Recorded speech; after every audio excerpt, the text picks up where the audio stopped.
प्रभु यीशु मसीह के नाम में आप सबको जय मसीह की।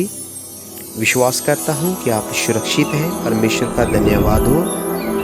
तो चलिए आज फिर अच्छे वचन को यहाँ पे हम सीखेंगे। तो आप मेरे साथ पढ़ सकते हो न्यायियों की किताब उसका 13 अध्याय उसकी 8 आयत को हम यहाँ पे पढ़ेंगे। तो यहाँ पे ऐसा लिखा हुआ है, तब मनोहा ने यहोवा से ये विनती की, हे प्रभु विनती सुन ले।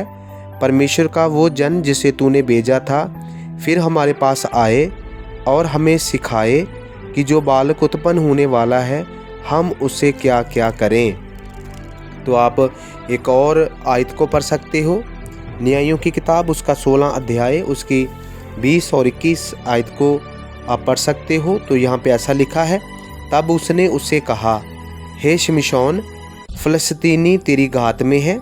तब वे चौंक कर सोचने लगा, मैं पहले के समान बाहर जाकर झटकूंगा। वे तो ना जानता था कि यहोवा परमेश्वर उसके पास से चला गया है।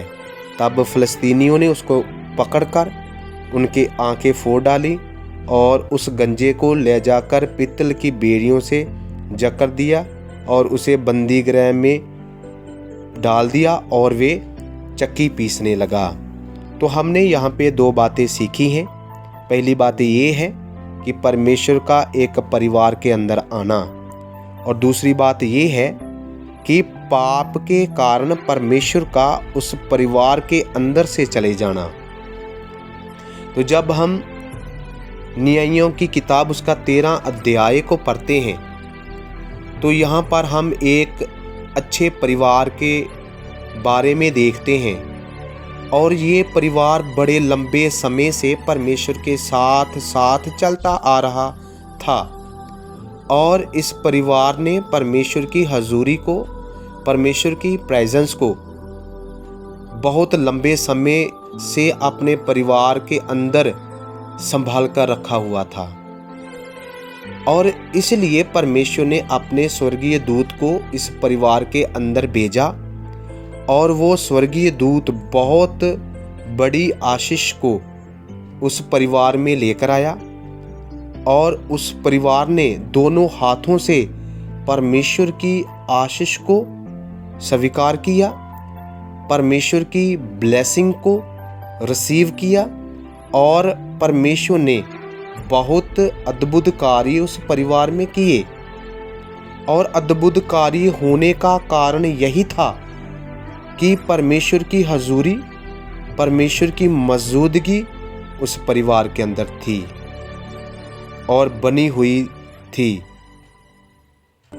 और जैसे हम बाइबल में पढ़ते हैं हनोक और एलिया के बारे में कि वे दोनों परमेश्वर के साथ चलते चलते उसकी हजूरी में, उसकी मौजूदगी में वे स्वर्ग उठा लिए गए। तो कभी कभी हमारे बच्चे पाप के अंदर गिरकर, गलत रिलेशन में गिरकर अपने जीवन से, अपने घर से परमेश्वर की हजूरी को धक्का दे देते हैं, निकाल देते हैं। जहाँ ऐसा बोल सकते हैं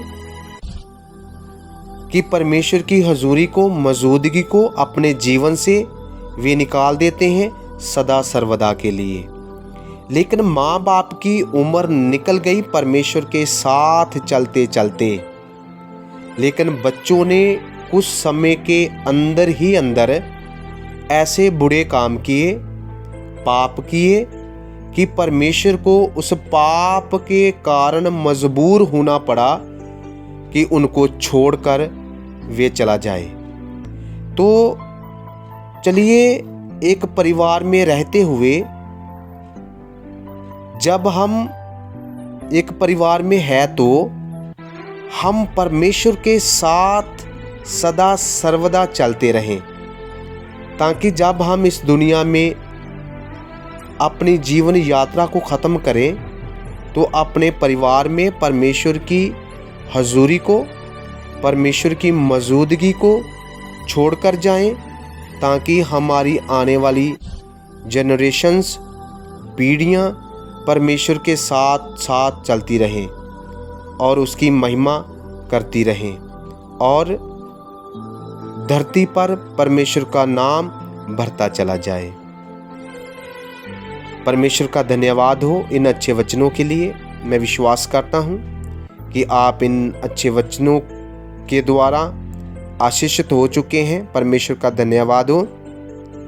तो आप हमारे इस चैनल को सब्सक्राइब कर सकते हो, शेयर कर सकते हो और लाइक करें। परमेश्वर आप सबको आशीषित करे। सबको जय मसीह की।